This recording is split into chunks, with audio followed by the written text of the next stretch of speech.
Hello people, I hope you are doing well and taking good care of yourself. Well, आज मैं आपको एक French dish बनाना सिखाऊंगी which is called the vegetable ogatine. Gratine basically means something that is baked with the help of a broiler or a griller and a crust is created on the top. इस dish को जिसमें हम बनाते हैं वैसे ही उसी में ही उसको हम सर्व करते हैं. So आज हम बनाएंगे vegetable ogatine, or to put it in simpler words, we are going to make vegetables in bechamel sauce, या फिर इसको और सिंपल करने के लिए baked vegetables in white sauce. तो चलिए, let's have a look at the ingredients and then the procedure to make this amazing French dish. तो ये हैं हमारे ingredients आज की डिश के लिए. ये जो सेट ऑफ इंग्रेडिएंट्स आप देख रहे हैं ये है सॉस के लिए. ये वेजिटेबल्स हैं जो हम अपनी डिश में यूज़ करने वाले हैं and this is for the top और द क्रस्ट. तो यहाँ मैंने लिया है एक मीडियम प्याज जिसे मैंने स्लाइस कर लिया है, half a cup of broccoli, एक कप कॉलीफ्लावर यानी कि गोभी, एक कप आलू जिसे मैंने डाइस कर लिया है, यहाँ लिया है 1/4 कप ऑफ गाजर, 1/3 कप मटर और 1/3 कप मक्की के दाने. तो ये हमारी वेजीज़ हैं. अब सॉस के इंग्रेडिएंट्स देख लेते हैं. तो यहाँ मैंने लिया है 1.5 टेबलस्पून ऑफ रिफाइंड फ्लावर यानी कि मैदा, 1.5 tablespoon of butter which is मक्खन, 1.5 cup of milk which is दूध. यहाँ लिया है 1/4 teaspoon each of 2 herbs rosemary and thyme. यहाँ लिया है half a teaspoon of chilli flake. साथ ही में लिया है 1 टीस्पून ऑफ नमक, एक चुटकी काली मिर्च और एक ही चुटकी हम नटमेग का पाउडर लेंगे. तो इसे हम ग्रेट करेंगे. यहाँ हमारे क्रस्ट के इंग्रेडिएंट्स हैं. यहाँ मैंने लिया है 1/3 कप ऑफ पैनको.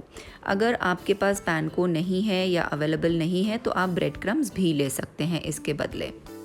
और यहाँ मैंने लिया है 1/4 कप ऑफ प्रोसेस्ड चीज़ और एक चीज़ स्लाइस. तो चलिए जल्दी से बनाते हैं इस अमेजिंग डिश को. अब यहाँ मैंने एक स्टीमर लिया है और इसमें मैं अपनी जो हार्ड वेजिटेबल्स हैं यानी कि गोभी, आलू और गाजर, इन्हें डालकर 10 मिनट तक स्टीम कर लूँगी मीडियम फ्लेम पर. अब 10 मिनट बाद मैं इसमें हमारी जो सॉफ्ट वेजिटेबल्स हैं यानी कि मटर, मक्की के दाने और ब्रोकली, इन्हें डालकर और 5 से 7 मिनट तक स्टीम कर लूँगी. तो चलिए साइड बाय साइड बनाते हैं सॉस. यहाँ मैं मक्खन ले रही हूँ और इस मक्खन को हल्का सा मेल्ट करने के बाद इसमें डाल दूँगी स्लाइस्ड अनियंस और इन्हें हमने ट्रांसलूसेंट होने तक पकाना है. इसे लगभग 2 से 3 मिनट लगेंगे. तो देखिए अब हमारे प्याज ट्रांसलूसेंट हो गए हैं. अब मैं इसमें मैदा डाल दूंगी और बिल्कुल फ्लेम को धीमी कर 3 से 4 मिनट तक अच्छी तरह से पकाऊंगी जब तक मेरा मैदा पक नहीं जाता. Now one more thing friends, अगर आप बेशमल सॉस पहली बार बना रहे हैं तो आई विल सजेस्ट कि आप अपने प्याज को अलग से सौटे करें और अपनी सॉस अलग से बनाएं बगैर प्याज के, नहीं तो कभी कभी इसमें लम्स भी बन सकते हैं. तो अब जब ये हमारा कलर थोड़ा सा चेंज हो जाएगा मैं इसमें डाल रही हूँ चिली फ्लेक्स और अपनी हर्ब्स. जब आप ड्राई हर्ब्स लाइक थाइम या रोजमेरी लेते हैं तो बेस्ट रहता है कि आप दोनों पाम्स में रख कर उसे इस तरह से क्रश करें. इससे उसका फ्लेवर और अरोमा अच्छी तरह से उभर कर आता है. तो इसे हम एक मिक्स दे देते हैं और अब मैं डाल देती हूँ अपनी सीजनिंग. तो सबसे पहले नमक, काली मिर्च और ग्रेट कर लेंगे अपना नटमेग. सो नटमेग भी मैं एक पिंच ही डाल रही हूँ इसमें. ग्रेट. तो इसे मैं एक मिक्स दे देती हूँ. अब इस वक्त पे मैं अपना जो फ्लेम है उसे ऑफ कर दूंगी और जो दूध है वो हमें ठंडा दूध लेना है, कोल्ड मिल्क लेना है, तो उसे मैं हाफ़ द क्वांटिटी डालूंगी. ऑल्सो इसके लिए सबसे ज़्यादा ज़रूरी है कि आप एक विस्क यूज़ करें क्योंकि विस्क से कोई लम्स नहीं पड़ेंगे और आपकी सॉस बहुत स्मूथ बनेगी. तो अब मैं आधा दूध डाल रही हूँ और जल्दी से इसे विस्क कर रही हूँ ताकि कोई लम्स बनने की गुंजाइश ना रहे। अब बाकी का दूध भी डाल देंगे और इसे अच्छी तरह से मिक्स कर देंगे। ग्रेट, तो अब मैं अपना फ्लेम ऑन कर दूंगी और इसमें एक बॉयल आने की वेट करेंगे। तो जैसे जैसे ये उबलता जाएगा वैसे वैसे ही ये सॉस थिक होती जाएगी। तो आप देख सकते हैं ये कंसिस्टेंसी चाहिए हमें अपनी सॉस की।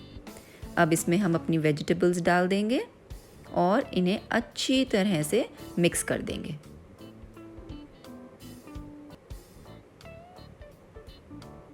आप चाहें तो इसमें मशरूम्स भी डाल सकते हैं। अगर आप नॉन वेजिटेरियन हैं तो बेकन या चिकन भी डाल सकते हैं। ग्रेट, तो हमारे बेक्ड वेजिटेबल्स का जो वेजिटेबल पार्ट है और सॉस पार्ट है वो बन गया है। अब हम इसे एक सर्विंग बोल में ट्रांसफ़र कर देंगे। याद रखिए आपको वही बोल लेना है जो बेक भी हो जाए और आप उसमें इसे सर्व भी कर सकें, because this is a non transferable dish.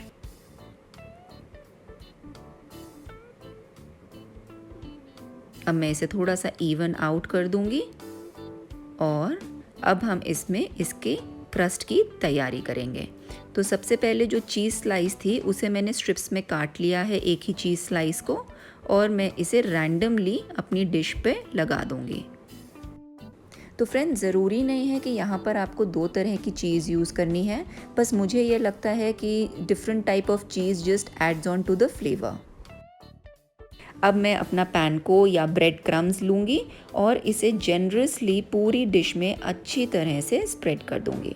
जैसे कि मैंने आपको पहले भी कहा, ज़रूरी नहीं है कि आपको पैन को ही यूज़ करना है, आप घर में बने ब्रेड क्रम्स भी यूज़ कर सकते हैं। Now let's grate some cheese on top of this.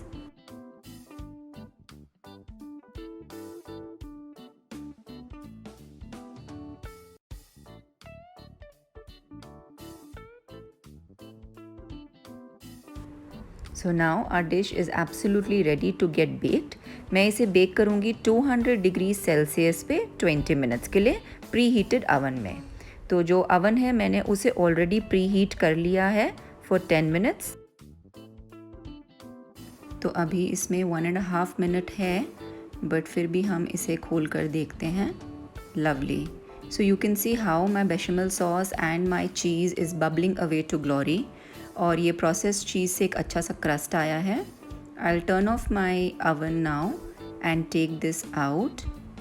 क्योंकि मैंने इसमें प्रोसेस चीज़ यूज़ करी है, आप देख सकते हैं that it has not melted, in fact it has form a crusted top.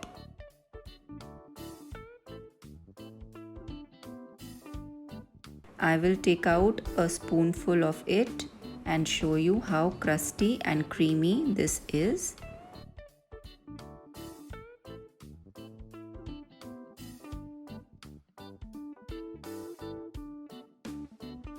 I like to enjoy it with some toasted garlic bread, but you can choose any bread of your choice.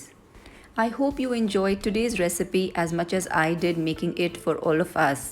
Please don't forget to like, share and subscribe to my channel.